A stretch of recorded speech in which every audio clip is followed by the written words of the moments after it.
ఇప్పుడు నా ఫ్రెండ్ ఉండేది. ఉంటుంది అది నాకు కోచింగ్ క్లాస్లో ఫ్రెండ్ అనమాట. ఫ్రెండ్. అండ్ దాని హస్బెండ్ ఏంటంటే దాని మీద చీట్ చేసేవాడు. ఓకే వాడు వేస్ట్ ఫెల్లో అనమాట. ఓకే వాడు వేస్ట్ ఫెల్లో అని దానికి కూడా చెప్పాను నేను. కానీ అది అరేంజ్ మ్యారేజ్, పాపం ఏం చేస్తుంది, ఏం చేయలేదు.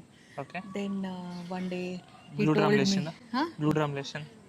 No, he texted me don't come to my home because you have guy friends అని. వాడే వెదవా నీకు మెసేజ్ నువ్వు ఆమెను కలిసి వస్తాను అందుకు నాకు గై ఫ్రెండ్స్ ఉన్నారని. నాకు గన్ ఇస్తారా? అవి వండగా నాకు ఒక గన్ ఇస్తారా? ఎందుకు కాల్ చేసి అన్నమని జైలుకి వెళ్ళిపోతా. ఇంత కామెందుకు పరిస్థితుంది? అరేంజ్ మ్యారేజ్ కట్నం ఇచ్చినారు. వాడు కట్నం సగమే ఇచ్చాడని టార్చర్ కూడా పెట్టాడు. లేదు, తప్పాలదే వాడిది కాదు, తప్పే లేదు. ఇట్లాంటి అరేంజ్డ్ మ్యారేజ్ సిచ్యువేషన్స్ నుంచి పేరెంట్స్ ఎట్లాగా సేవ్ దేర్ చైల్డ్ అనేది రూల్ నెంబర్ 1, పెళ్లి చేసి చెల్లి చెప్పాకండి సగం దరిద్రాలు పోతాయి. ఫోన్ పెళ్లి చేయించాలనుకుంటే మినిమం బ్యాక్గ్రౌండ్ చెక్లు, ఫోన్ హ్యాకింగ్, అట్లీస్ట్ ఒక ప్రైవేట్ డిటెక్టివ్ని హైర్ చేసి మీ కట్నం 10 లక్షలు ఇస్తారు, 1 లక్ష పెట్టి ప్రైవేట్ డిటెక్టివ్ని హైర్ చేసి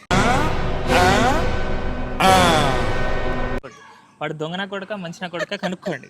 వాడు దొంగన కొడుక తెచ్చిపెట్టండి, మంచిన కొడుక తెచ్చి పెళ్లి చేయండి. కట్నం అడిగిందంటే వాడు ఖచ్చితంగా డష్ అయ్యే ఉంటాడు.